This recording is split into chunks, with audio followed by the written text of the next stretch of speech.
What's up? I know you guys were expecting to see Jake. Jake's got the night off and everything. I am still celebrating. The Super Bowl 52 was 6 years ago.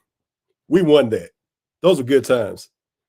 And then there was a parade in Philadelphia 6 years ago, about a week ago. Those were good times. We were promised a new norm by Doug Peterson.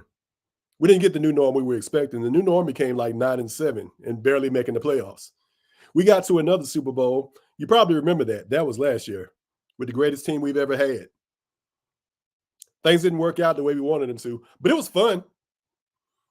And I believe that we're going to get there soon. So, I'm watching highlights of that first Super Bowl.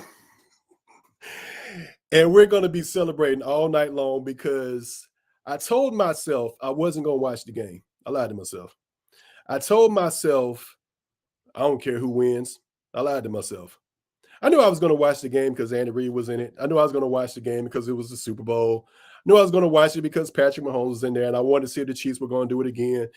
But as I started to watch, I was watching some of you guys on social media, and you had those F both teams T-shirts. We're not going to say the old phrase on here because this is a kid-friendly show. But you guys had those F both teams T-shirts and things of that nature, and I thought that you guys were very clever in what you were saying, and I kind of was subscribing to some of what you guys thought. But then I thought to myself, you know what? I do care who wins. I don't want San Francisco to win this thing. Why? Because gold, once upon a time, was not just one of the team colors of the San Francisco 49ers. It still is. Gold was a standard they don't live up to anymore.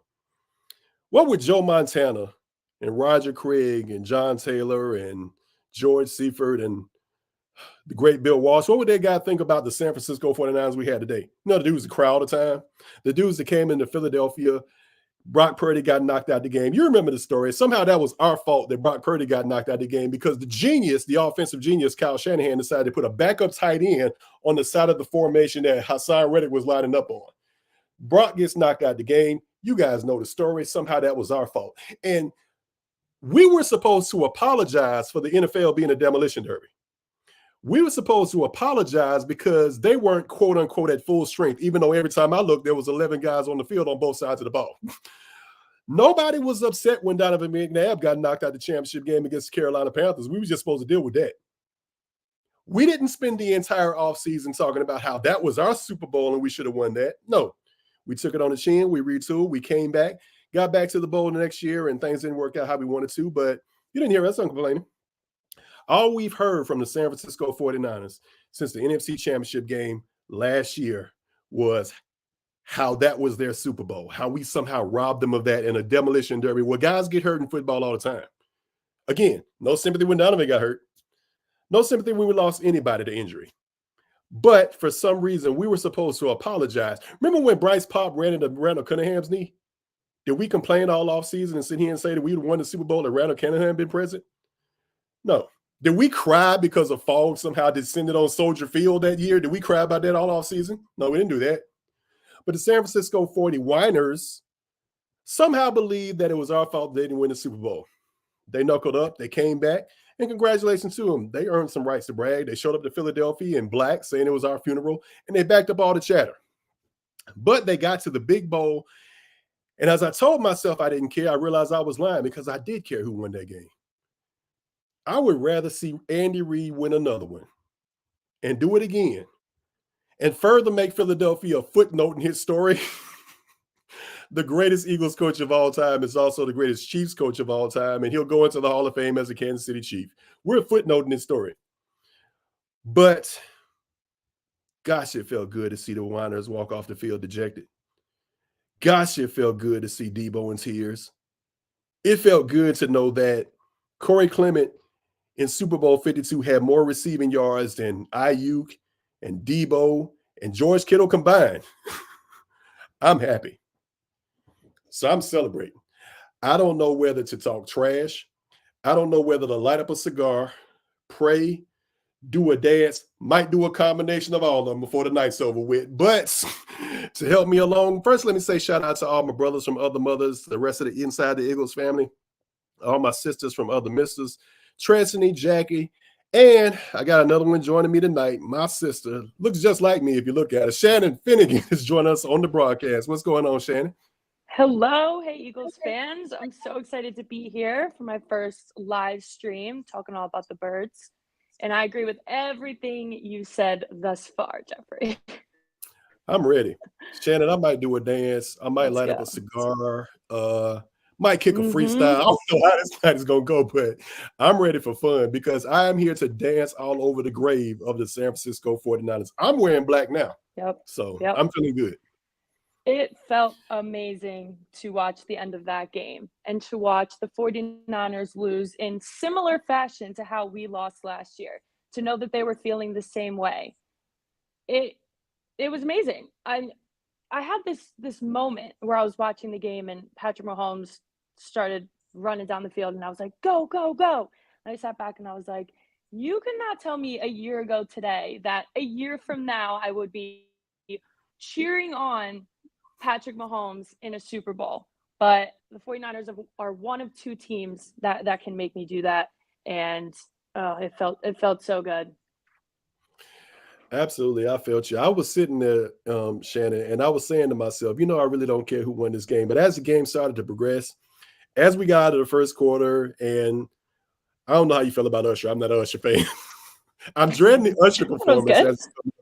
But then I'm starting to realize every time something bad happened in San Francisco, I was feeling really good about things. Like you said, every time I saw Kansas do anything, I was like, yes, let's get them. I was evolving into a Chiefs fan as the night went along and everything. Not permanent, but just for the span of about 3 hours. Exactly. Yeah, and they continue to talk about Philly during their whole media week leading up to it. We're mentioned quite a few times. Before media week, Juwan Jennings is out here talking about Philly. Like, we live rent-free in their heads. And I think the best way that we can celebrate this is, like you said, to sit back and have a cigar and drink some champagne. Not even talk back, because they do all the talking. And it comes back to haunt them majority of the time. It feels good. I'm an old man now, so I will always hate the Giants. And I know it's easier for people not to hate the Giants now because of how bad the Giants have been and how we just established long-term dominance over them. But I still hate the sight of the Giants. But the only thing that would have made me happier than seeing the San Francisco 49ers lose, they might be like an extended rival now. As the only thing that would have made me happier was to see the Dallas qualify for the Super Bowl, get on the grandest stage of football, Shannon, and blow it in front of billions of people. That would have made me happy. But this is close. Yeah, this is close. Yeah, it was great. I think personally the Cowboys losing in the way that they did was a little better than them making it to the Super Bowl. I think because they can't even get there is the best part. That's true. That's true. But yeah, no, I totally agree. Well, part of the Eagles story, which will be our story forever. I've been sitting here talking about Super Bowl 52. When I thought about it this morning, Shannon, and what the thought that crossed my mind was, you'll never be able to take from us that as we start talking about dynasties and whether or not the Chiefs are a dynasty or not, you'll never be able to take from us that the greatest dynasty in the history of the NFL, we beat them to win our Super Bowl. Like, as great as that Super Bowl win was, it's not the same if Jacksonville gets past the Patriots in the AFC Championship game and they get there. It had to be the Patriots. It had to be Billy Belichick and Tom Brady, and it had to unfold the way it did. So we took down the greatest dynasty on the grandest stage, and I think that's going to forever be one of the best parts of the Eagles story for me. Like, how do you feel about that? Oh, 100%. I think winning that Super Bowl was so important and so imperative to the health of the fans of the city to be able to have that in our back pocket. Like, to knock San Francisco down even more, we at least won our first, and I'm not counting all of the Joe Montana years. They've been to Super Bowl twice in the past 5 or 6 years, and they lost both. We at least won the first one against Tom Brady nonetheless. And that is such a huge feat to hang your hat on. It's amazing. And I think we just can't forget about that. No matter what we've been dealing with these past few years, let's just keep thinking about 2017. Man, there was so many iconic moments in the game. I saw like the Alshon Jeffrey catch that got everything started. Yeah. Garrett Blunt run, Corey Clements. Everybody talks about the Philly special. Everybody seems to forget about that catch and run Corey Clement had to get them into the red zone and everything to set that up with that stiff arm and everything. That to me was actually like more powerful than the toe tap in the back of the end zone. But that didn't get us any points, but it did set up the Philly special and stuff. Of course, Brandon Graham's strip sack. My favorite memory of Tom Brady will always be him sitting there like looking back in the other direction because he can't believe he just lost the ball. Like that's what it's going to always be about for me. Yep. When they tried to do the Philly special and the ball just went right through his hands. Right. Another iconic moment. So we're sitting here talking about dynasties and how we took down one on the grandest stage and everything. Now there's this new chatter and everything about the Kansas City Chiefs being a new dynasty and whether or not of the baton. Yeah. I feel like I can beat my chest a little bit because I was always the one saying it's Brady, not Belichick. Brady without Belichick has always looked better than Belichick without Brady. But pre and post Patriots run. But this new dynasty, are we close to being anything what the Chiefs are, in your opinion? Can we get back to this grand stage? If we get back there and the Chiefs are waiting on us, can we beat this team? Will we have beaten this team this year? Like, what are your thoughts? No, we would not have beat them this year. I think we have a lot of work to do to get to that place because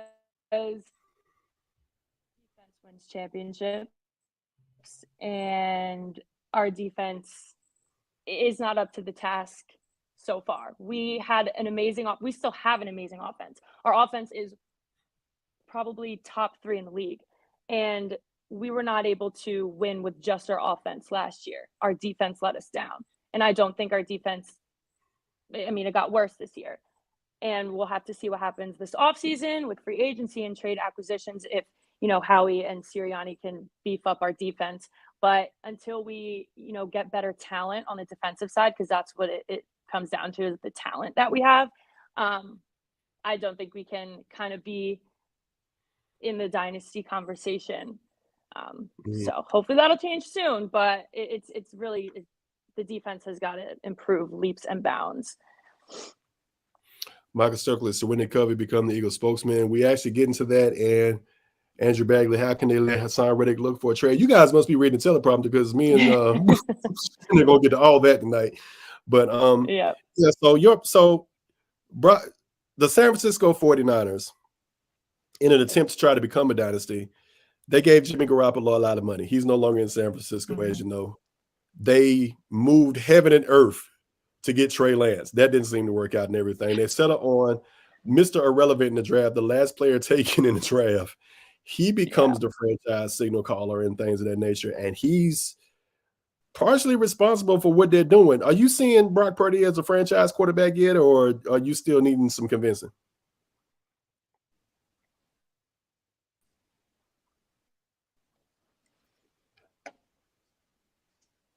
Can you hear me? I have been a Brock Purdy defender. Whenever everybody says he's just a system quarterback and it's just the 49er system that he's in. Yeah, I can hear you. Can you hear me? Yeah, I can hear you. I can hear you. Yeah, can you hear me? Yeah, I can hear you. I can hear you. Hello?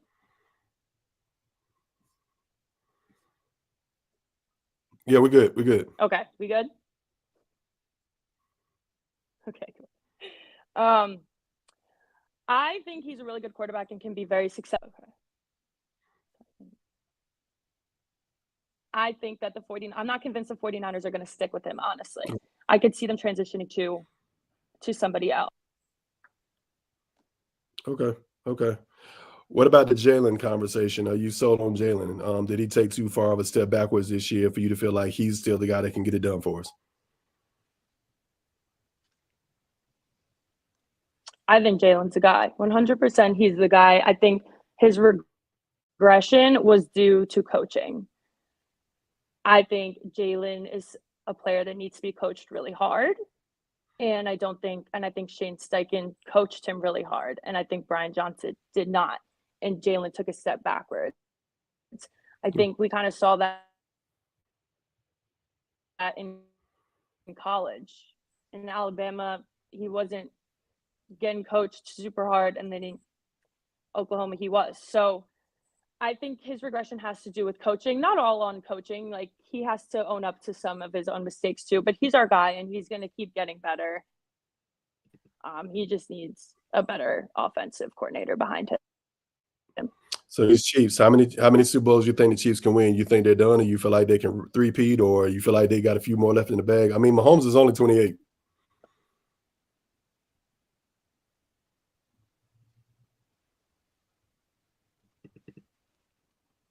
Yeah, they definitely got more in the bag. Whether it's going to be next year or not, can do it right now. It is the Chiefs, but I think they definitely have more to come in the future, whether it's next year or in a few years. I think even without Kelce, if he retires soon, I think they're going to still be great. We saw the talent and the plays from the younger tight ends last night.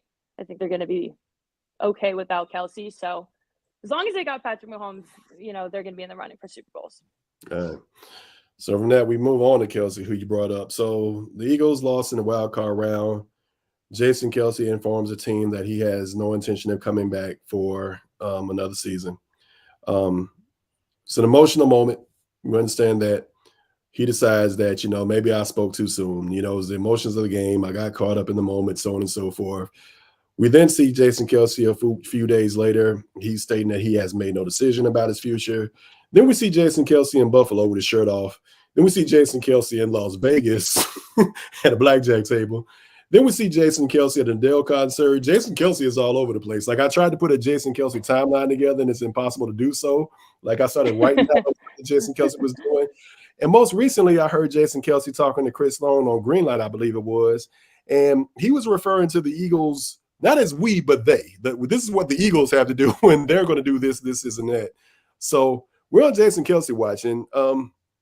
I personally, the people that want to rush him to the decision, I get it for a concept. I understand that, it does kind of handcuff the team in a way, but we do kind of want an understanding of where he is so we can know how we want to plan. Do we need to find another center? Are we moving Cam Jurgens over from right guard to center, so on and so forth? But the Jason Kelce watch is a big thing now. But I personally, aside from all that, I believe that he has also earned the right, with all he's done for the organization and all he's been to the organization, that he should be able to allow to take, within reason, as much time as he needs to make one of the most important decisions he's making. Am I alone in that, or you agree? No, I do agree. And I totally, understood when Jason Kelce came out afterwards and was like, after the game, how am I ever in a position to make an important decision like that right after the game with emotions? And so I think he's allotted, honestly, as much time as he needs, but kind of now that the season is officially over and the Super Bowl ends, I think he's got to be more seriously thinking about it and kind of maybe give us some answers, or just at least give the Eagles organization some answers, which maybe he has already. We don't know. But there are a lot of puzzle pieces to this Jason Kelce timeline, and a lot of people in his corner saying conflicting things. We had Travis Kelce say in Media Week that he thinks that Jason Kelce is a good chance he will come back. And then we have Mailata saying, look at him, he's having so much fun, there's no way he's coming back. So it's confusing for sure. But in my opinion, if I had to put money on it, I think we saw the last of 60. You bummed out by that, or you feel like it's time to move on?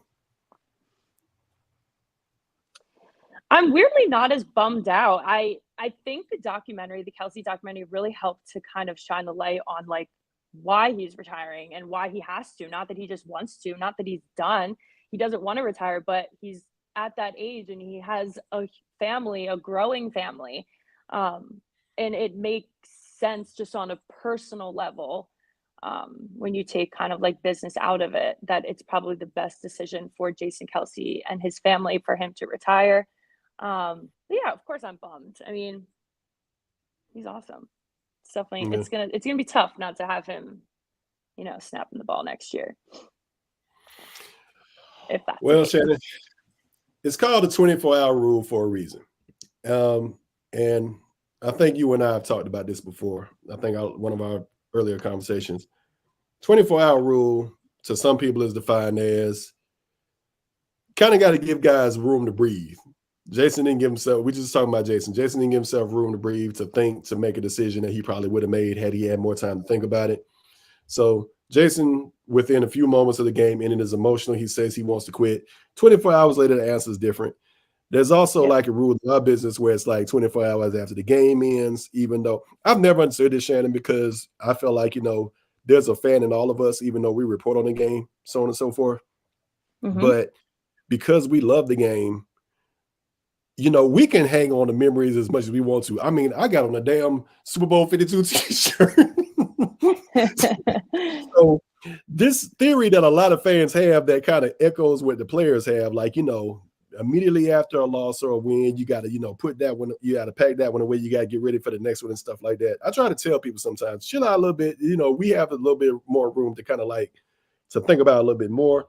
But in the media outfit, we always have to just pack it up just like the players do. And like a few days after, we're already talking about the next game, regardless of whether it's a win or loss. But I understand the 24-hour rule is a concept because had Jason Kelce taken some time, we wouldn't have got all these reports about Jason Kelce saying he was going to quit.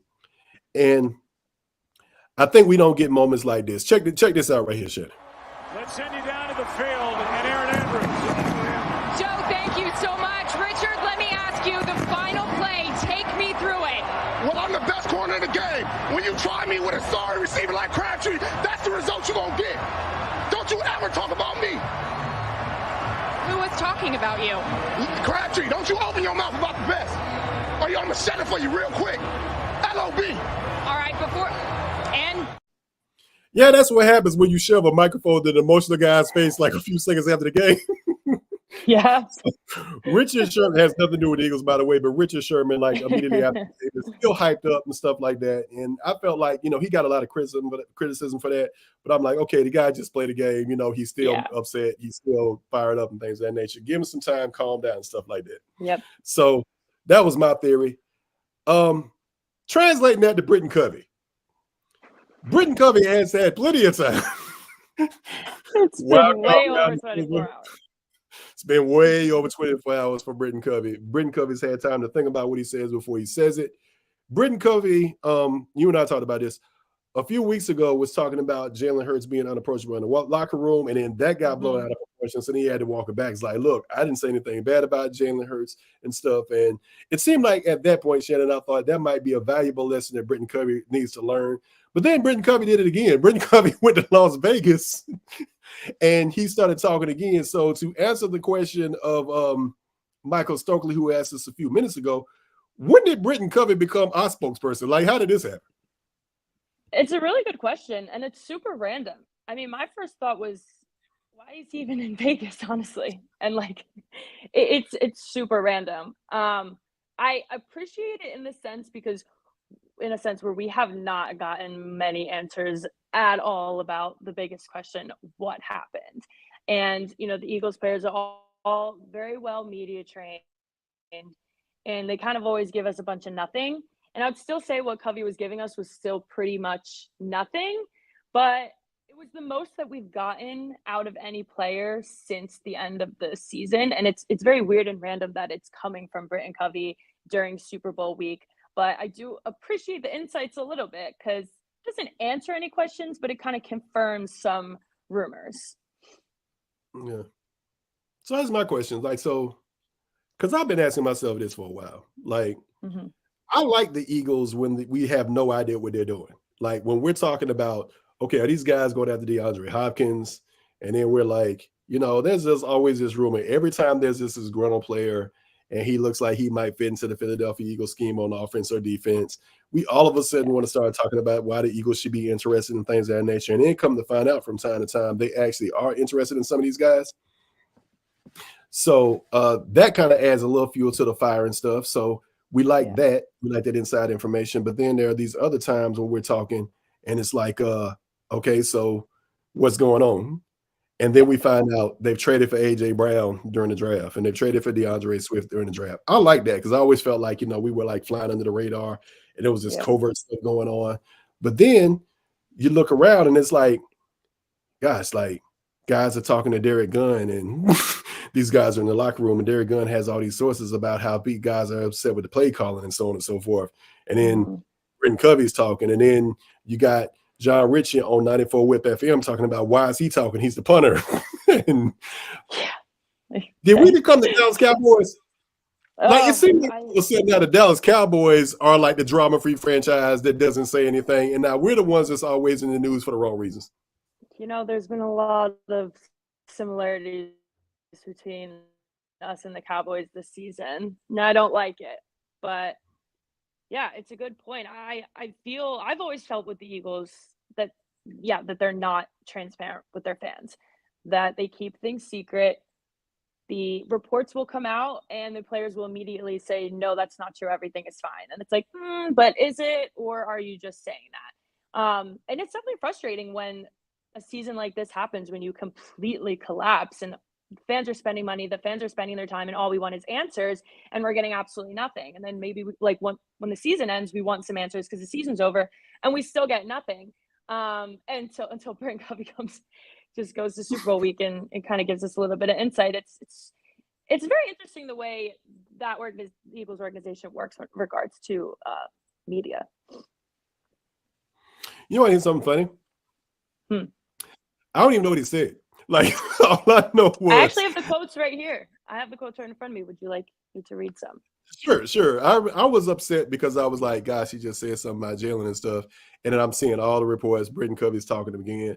And I got so upset that he was talking, and the fact that, we were layering out all this dirty laundry and everything. And I actually forgot to read what was said. So what was going on? So I will read the most kind of telling part of what he said. And he goes, there was some miscommunication, I think, from coaches to players. There was some pointing fingers from player to player, and there was kind of letting outside voices impact our love for the game and just the happiness that we had. All that combined to really just make us spiral. So that quote, the biggest thing from that is player to player pointing fingers. That's kind of the biggest tell, in my opinion, because I think a lot of the fans kind of knew there was a little bit of turmoil between the coaches and the players, but we always hope that our players are getting along and vibing and having good relationships. But then when you hear that on top of maybe bad coaching player relationships, the players are also pointing fingers and kind of infighting between them. So, I mean, we did see it on the sideline with A.J. Brown and Jalen Hurts, and then they came out and completely was like, everything's fine. No, everything's fine. You don't know what you're talking about. But Covey just kind of did confirm that there was definitely some infighting between the players, which is not fun to read. AJ, we're gonna definitely talk about AJ. Yeah, we'll talk about him. AJ had that moment where he decided he wasn't going to talk to the media for a while. And then AJ came back, and we were talking about how heroic AJ was because he stepped in front of the microphone and he put out all these fires and stuff. But Shannon, does he get a pass because he put out fires that he started? Like, he lit the match, didn't he? Oh my God. I did not understand why everyone was so like, we're back after that. Like, this man gave us nothing but a bunch of word salad and media trained sentences after exactly what you said. He lit all those fires to not talk to the media. And I still believe that it has to do with his relationship with the coaches and maybe him like not agreeing with Sirianni and everything. And then he said, oh, none of that's true. We're totally fine. We're back. And it just wasn't true. Nothing changed. Absolutely nothing on the field changed after that. So I don't know what the point was to stay quiet for 2 weeks and what the point was to come back and say all of that nonsense for absolutely nothing to change. So yeah, I was not behind that. It's interesting you said what you said because we're actually about to talk about two guys now. So a phrase that came up recently was, you heard all the stuff that we were saying. Has Nick Sirianni lost control of the team? Is this team still behind Nick Sirianni, so on and so forth? What's going on? Is this team behind Nick Sirianni? So those were the conversations that we were hearing and things of that nature. AJ kind of quelled some of that to some degree because we was like, okay, well, the team still seems to still be on his side. So maybe everything's all right. Maybe everything's okay. But then you have all the anonymous sources with Derek Gunn, and you have all the other things that we were hearing, and now Britton Covey's talking and so on and so forth and stuff. And it was like, it's also convenient that all this stuff started happening around a time where this team that's just so used to winning now, that's on this road, that's just so used to success, and the Nick Sirianni is now starting to have some adversity. And when the adversity came, we heard all the cracks and so on and so forth. So it's like, are there bad apples in the locker room we need to get rid of? And some people are actually asking if one of those bad apples is A.J. Brown. Do you feel like, is A.J. Brown a diva? That's what I'm going to say. Yes, he's a diva. I'm not saying we need to throw him out of Philly and not work with him anymore, but he is a diva. That's just who he is. I mean, he's a diva. I don't think we need to jump to that means he shouldn't be on our team anymore and he's at a TO level of diva, but yes, he's a diva. Yeah. So we'll see what happens as far as he's concerned. I mean, AJ's not anywhere. Well, that's good. Guys, this team's going to look a lot different than it did this year. This team's going to definitely look a lot different than it did this year. But if there are bad apples in the locker room, like who are these anonymous sources that were talking to Derek Gunn? AJ Brown has his ghost account. AJ Brown's tweeting stuff and then deleting it, so on and so forth. Did you get that story? Yes. Okay, so that's another one of those things where I told you that I saw the story and I ignored the story when I probably should have paid more attention to me. So help me out. What happened with this AJ Brown and the deleted tweets thing? So we're talking about last night during the Super Bowl, right? Yeah. So after, I'm sure we all saw Travis Kelce went crazy in Andy Reid's ear after he was taken off the field during Pacheco's fumble. He felt that he should have been on the field to block better, help, whatever. And he's on the sideline next to Andy Reid and he's watching the play, and then he blows up, gives him a little shove, and is screaming in his face. And then maybe less than 5 minutes later, it's going viral on Twitter, and AJ Brown tweets, "If that was me, I would have been kicked out of the league," something like that. And it definitely got a lot of traction. I don't think it's necessarily a crazy thing to say. It definitely seems on brand for something that AJ Brown would tweet. You know, maybe he's not wrong. Maybe everyone would act a lot, crazier if it was AJ Brown doing that or something. But it definitely got a lot of attention, that tweet. A lot of likes, a lot of retweets. And then a second tweet from AJ Brown came out and said, "This is not AJ Brown. This is a fan that's trying to get him in trouble for saying that." Something along those lines. So we're to believe from all of that AJ Brown, who decided he was going to go dark on social media for a while, which he did. Yes. Kudos to AJ, because he's been staying off social media. He's been quiet and everything. I honestly believe he got a point with the whole they would have kicked me out of the league thing, because they would have blown that all out of proportion had it been him. So he might have a point there.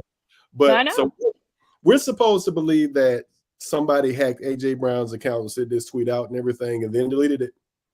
So then Darius Slay, who's very active on Twitter, comes out and says, "I just talked to AJ. It wasn't him that tweeted." And then the AJ Brown account replied to that tweet and said, "Tell AJ, give me a signed jersey and I'll give his account back." So from just reading the tweets, it's like, oh my gosh, somebody actually hacked into AJ's Twitter. Or he just really wanted to backtrack that tweet and got Darius Slay in on it and said, "Let's act like I got hacked." I don't know what to believe, honestly, because I wouldn't be too surprised either way. But I hope they're not lying, of course. We have become the Dallas Cowboys. Like, we're the drama franchise now. Like, we're the drama franchise. We're no longer the class organization. We're the drama franchise. Yeah. It's like we're the drama. And it goes back to Carson Wentz. Remember, it was like the same thing with Carson Wentz, and it was like, what was it? Alshon Jeffrey and Nelson Aguilar were coming at him, and they had the dummy accounts and stuff, and they were saying something about. And then they found out it was Nelson Aguilar, but then he tried to act like it wasn't him, and the whole account disappeared. Gosh, we're the drama franchise now. Yeah. So I don't know if we're ever going to get clear answers on what that was, but it was very interesting. I think, honestly, he's got to show proof that his account was hacked, or it's just going to look like they were totally making that up. Yeah. It wasn't even that bad of a tweet to have to try to backtrack. No, if you said it, you said it. Yeah. If you said it, you said it. So, yeah. I guess to some extent, though, if it was him, I can understand the desire to kind of want to clean that up and everything. Because I mean, if there's anybody else who just needs like as minimal drama as possible, it's got to be AJ, right? Like it's just it seems like it's always something all the time now. But he's so talented, though. Yeah, I know that we're willing to overlook stuff. Yeah. The tweets. I think it was the catch and run against the Washington Commanders and everything in Philadelphia and everything. So you remember that, and then Zacchaeus is blocking that field, stuff like that. I think the greatest tweet I think I saw. Can we still call them tweets because it's X now, or do we call them something else now? I think we call them tweets. It's okay, X, so somebody tweeted on X. Apparently. Cool. Yeah, so I think the greatest one I think I saw this entire season was right after AJ made that catch and run. Somebody was on social media, and their response to that was, AJ Brown could slap my mother, and I'll assume she's out of line. I'll assume she's out of line. That's funny. That is funny. I know, and that's how the Eagles fans feel when we're doing well, and then we start not doing so well, and all of a sudden he's the biggest diva, and we can't have him in our locker room type of thing. It's not going anywhere. I mean, he's so yeah. I think he's good. Good. So what do you think about Fangio and the Kellen Moore hires? I'm happy with a experienced defensive coordinator, an older guy, someone that can really get into the players' ears and tell them to tackle hard, like a guy that's going to really like be hard on these players and be yelling at them, and just a guy with experience. I'm happy with that hire, honestly, just because he has a lot of experience and he's like a well-known, respected guy in the league. Kellen Moore, I was a little iffy on first. I think I've come around a little bit, and I'm kind of excited to see what he brings to the table. But you know, just being on the Chargers did not have a good offense this year. Cowboys guy, he's young as well. It just I didn't like it at first, but he's at least an experienced play caller, which is something that we didn't have in Brian Johnson this year. And he is creative. So those two things I think will help leaps and bounds. And to be honest, like he's in a great position. You cannot do any worse. I'm sorry. Than Brian Johnson. And you're coming in with a stacked offense. You have the weapons. It's just all about using them correctly. We'll see if he can do that. Well, I think you kind of talking me into it. I don't know if I'm there yet like you are, because that was going to be my question. Talk me into it because I'm wrong, because I still don't feel the Kellen Moore hire. Like, I don't understand why we're doing this. I don't blame you. So creativity and experienced play caller, this is what you rocking with? Yeah. Because I'm still need convinced. Like, I don't know if this is gonna work. Like, I'll be honest with you. Yeah, and I definitely had those thoughts and reservations. But you know, just I do think his creativity, hopefully used in motion, getting Devontae Smith to be running every which way, actually scheming guys open, and just experienced play call. Like we forget that Brian Johnson had never called plays in the NFL ever before, and I think it was a little out of his league. He was a little overwhelmed. So yeah, creativity and experience is something that Kellen Moore has, and he has the weapons. Let me play devil's advocate and everything, because I think I've beaten up Brian Johnson enough. Maybe you can defend him and stuff, because I've asked people this question. Okay, we'll try anyway, though. So, so how much sense does this argument make? Brian Johnson wasn't an experienced play caller. The Eagles offense has not looked that bad under the Nick Sirianni regime ever. Mm-hmm. But it's still Nick Sirianni's offense. Like he's just calling plays that Nick Sirianni drew up, though. Like, is there any defense for Brian Johnson on that front?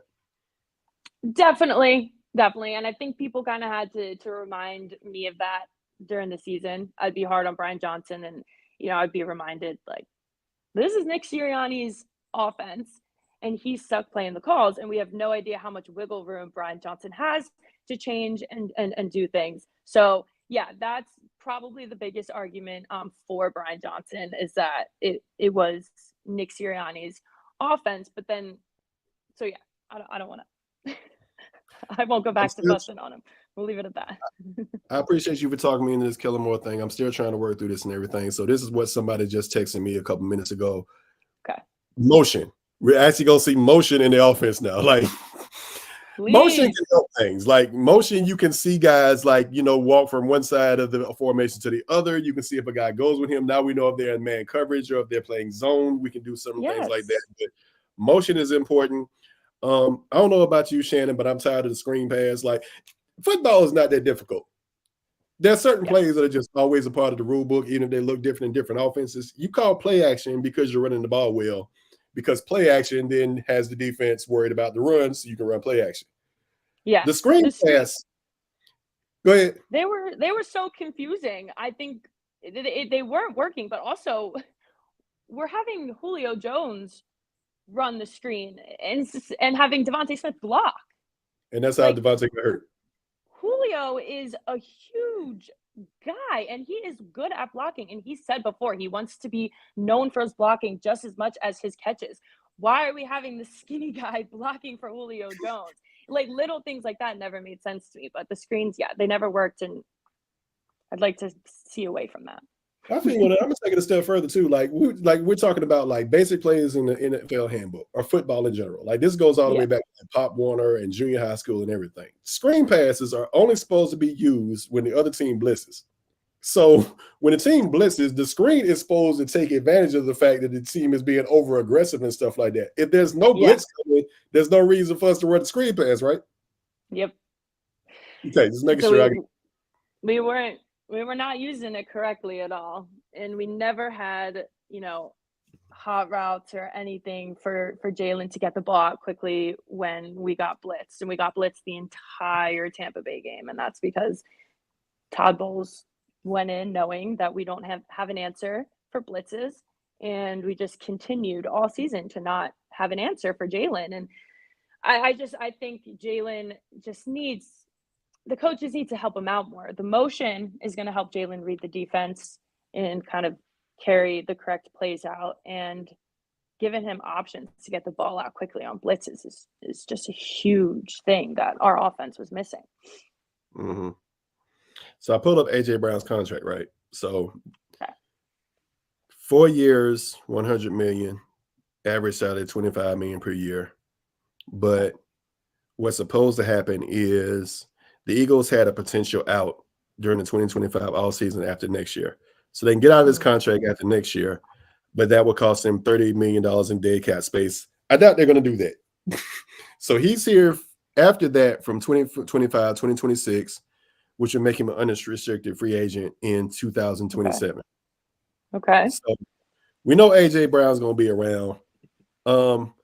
I was chilling. I know you and I talked a little bit over the weekend and everything, but I was chilling on Super Bowl Sunday, and my lovely fiance was doing my hair, and I had to stop her for a second because I had to write up a story, and the story that broke was Haason Reddick has been given permission to seek a trade. So it's like, oh man, we got to stop for a second.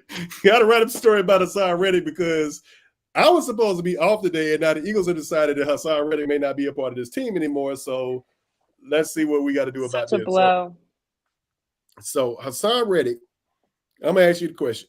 Well, firstly, I guess we just got to set it up. So Haason Reddick is not like A.J. Brown in the sense that Haason Reddick will become an unrestricted free agent in 2027. Haason Reddick's final year of a 3-year deal he signed a few years ago is this year coming. Haason Reddick, I don't want to say this because we've interviewed Haason Reddick on a one-on-one basis. Haason Reddick has always been nice to us. I don't want to say this because Haason Reddick has always been good to us, but I kind of wonder, and I'm trying to be careful here, when we start talking about bad apples in the locker room, was Haason one of those guys? Because so you had the thing with Sean Desai. Sean Desai got demoted from calling defensive play calls, and then we found out that the team didn't like him, and some of the defensive stars got tired of him and just didn't want to talk to him. Apparently, one of those guys was Haason Reddick. Haason Reddick stopped talking to the defensive coordinator midway through the season. So it's like we can't have the stars on this team not talking to this guy. So as you know the story, like, you know, Sean Desai had defensive play calling duty stripped of him. They was giving him Matt Patricia. Things got worse. Yep. But we also know that Haason Reddick wanted a new deal. Haason Reddick is not being paid like one of the premier pass rushers in his league, even though he's one of the premier pass rushers in his league. And now the question becomes, are the Eagles done with Haason Reddick? I would have to say yes, because they've given him permission to seek a trade, right? That alone says we don't want to pay this guy, right? Yeah, I'm glad you brought that up. I feel like the Eagles want, I feel like they should pay him. Like you said, he's not being paid as a premier rusher when he is one. And I think he deserves the money that he plays for, that he deserves. And I think the Eagles should pay him that money. But when you ask if he's a bad apple, I think Haason Reddick is not in like the worst way, but like a selfish player. He really cares about his sacks and he really cares about his money, whether that might come to a fault at being a team player or not. So I, as much as I was shocked to see this news come out, when I thought about it, I was not very surprised, because Haason is he's a selfish player. Mm-hmm. He is. Um, But I think we should keep him. I think we should try to keep him. That being said, my question becomes like, because clearly Haason Reddick, okay, 29 years old, 150 years old as of today, been in the league 6 years, so he'll turn 30 years old before the next season, before the coming regular season. So he turns 30 years old, which by NFL terms, it means you're ready for Social Security. yeah. Actually, didn't realize he was that old. Yeah,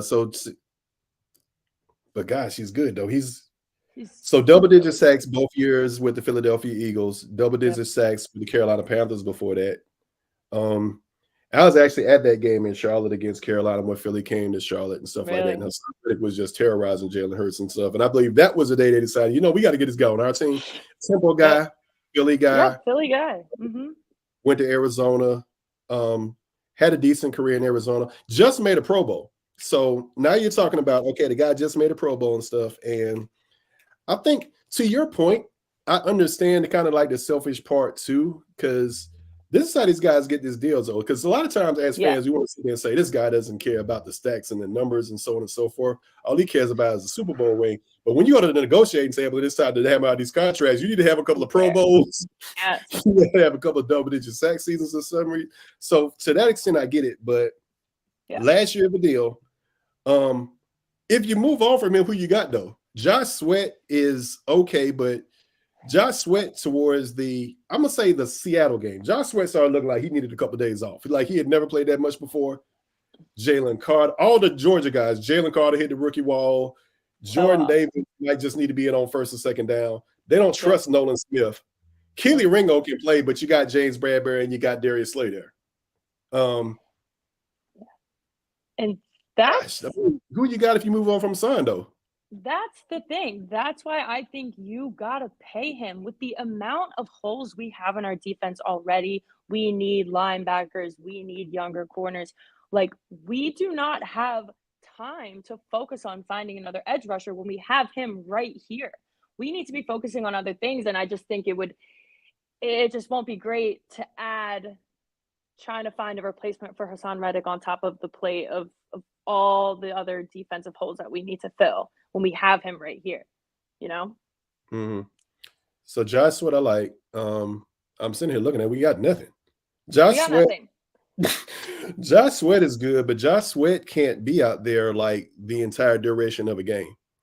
By the way, side note, we don't have time to talk about this tonight. Like, I've never understood how offensive linemen can stay out the game the entire game, but defensive guys got to rotate all the time. They get so tired.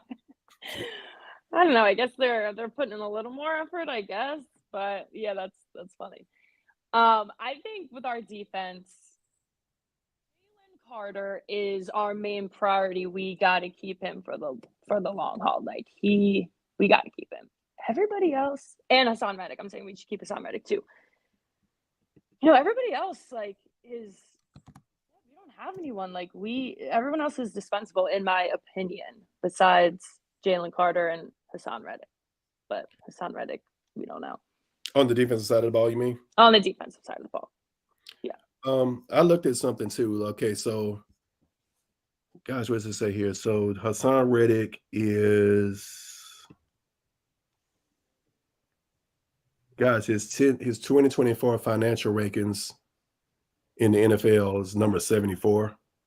Like, he's not even paid like a top 10 edge rusher and stuff. So you can understand why he's frustrated and everything. Yeah, 100%. He should be paid. He should be paid, and we should pay him. Okay. Dead cap space. I guess the Eagles have the post June 1st thing and everything, but he represents a $20 million dead cap hit. So if he's not here, you're still paying him $20 million. Yeah, I mean, that's just ridiculous. To lose out on that, to lose out on his talent, and to lose out on that money and that space would just be ridiculous. And, you know, I really do think he did shoot really good this year, but he regressed a little bit. And I do think that's a coaching problem as well. It's not great to hear that he completely shut out the DC, because I think communication is like the number one thing to success in football. So the fact that he wasn't even trying to communicate isn't a great sign, but I think he wasn't being used correctly. I mean, they were dropping him back a lot of the time, which is just crazy. Like, why are you dropping Haason Reddick back? So I think new DC, freshness. Hopefully they'll have a good relationship. They'll communicate a lot. Haason Reddick will get back to Haason Reddick, and we'll pay him. And hopefully he's not upset because he has a new deal and he can show up and actually play like the guy we remember. Yeah. This could help, though. Wow. So I'm sitting here looking at the financial numbers. Okay, so we're $20 million under the cap next season as of right now. Now, this would help. Kevin Byard makes $14 million. If he shows up and they play next year, he makes $14.2 million. If they cut him, this dead cap space is where you can actually make up some steam. Like, he only counts as $711,000 if the Eagles walk away from him. So you save $13 million by getting rid of him. Oh, wow. But Devontae Smith, Landon Dickerson came in 2021. You're going to have to pay those guys eventually. This is a contract. Yeah. Dickerson. The thing that helps you with Devontae is he was a first-round draft pick, so you can use the fifth-year option on him. So you wouldn't have to pay him next year. You can use the fifth round. Is that right? Yeah, 2024 will be his fourth year. Yeah. 2025 will be year 5. So you can use the fifth-year option, and then you can worry about paying him in 2026. Okay. But it's going to be interesting to see how he moves things around and how they divvy this money out, because it's a lot. You got to start paying guys now. And I know we mentioned the Georgia guys earlier. Jalen Carter, I believe in, but he hit a bit of a rookie wall. Jalen Carter's never played that much. I know. Jordan Davis, I still got hope for Jordan Davis, but maybe they're feeling like Nolan Smith. Maybe they talked to Vic Fangio. Maybe Nolan Smith is the guy that we hope Nolan Smith is, because we got nothing out of him in year 1. Yeah, I hope so. You know, I like all those Georgia guys, and I want to see them together. I want to see them perform, but it was a little rocky for them this year. All right. At this point, I guess we never answered the question. Is Haason Reddick out? I guess. I mean, allowing him to sit trade doesn't mean he's gone. Like, they did the same thing to Darius Slay last year. He was back. We thought Darius Slay was gone. We thought James Bradley was gone. Both of them were back. Haason Reddick could return, and with the rising cap next year, maybe Haason Reddick comes back. That's where I'm at. You agree? I agree. I don't think the Eagles want him to go. Yes, they are allowing him to talk to other people, but they want him back, and they don't want to mess with that dead salary cap, whatever. They want him back. So I'm just going to manifest it and say he is coming back. All right. Hour flew by. Anything else? Go Birds. It's going to be a long off season.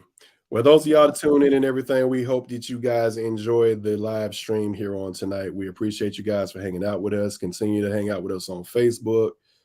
Thank you to all of y'all who watch us on YouTube. Go to the YouTube page, Inside the Iggles. Subscribe. Subscribe to the podcast on everywhere you get podcasts, Apple Pods, Amazon, Spotify. We look forward to seeing you guys there. We appreciate you guys for hanging out with us, those of you watching live and those of you guys who are watching later, because as you know, Shannon, everybody's figured out they don't have to watch us live. So we appreciate you guys for hanging out with us tonight on the Nest Inside the Iggles Live. We'll see you guys again on Friday. Yep. See you soon.